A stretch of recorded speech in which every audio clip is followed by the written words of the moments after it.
The other day, liberal economist Paul Krugman said about inflation.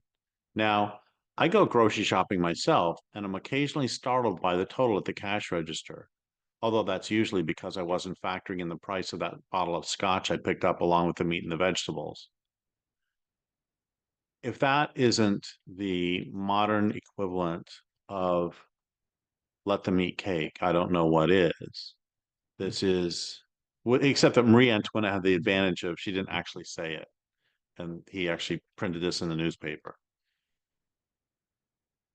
This reminds me of the line by one of the Brazilian dictators back in the 60s or 70s. Um, the economy, it's doing well. The people, not so well. And for me, this marks a change since when I was young. I know it's not a real change, but it's a partial change.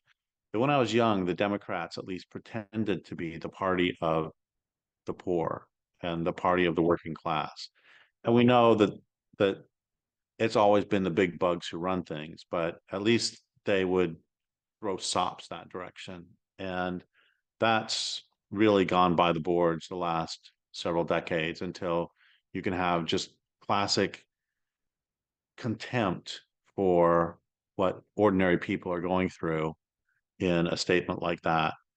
I was really, as people know, I'm no fan of Trump's, but I was pretty horrified when in 2016 Hillary Clinton called them deplorables. And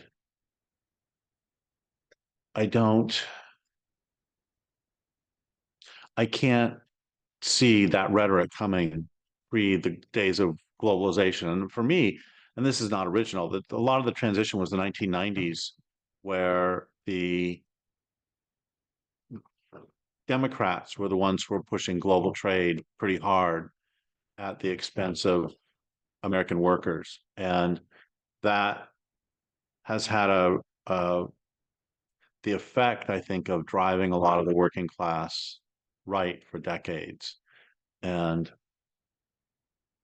I don't have anything particularly profound to say about that, except that um, I don't think it's a good idea for the classic left to have allowed itself to be taken over by the globalists, such that you're driving normies far to the right.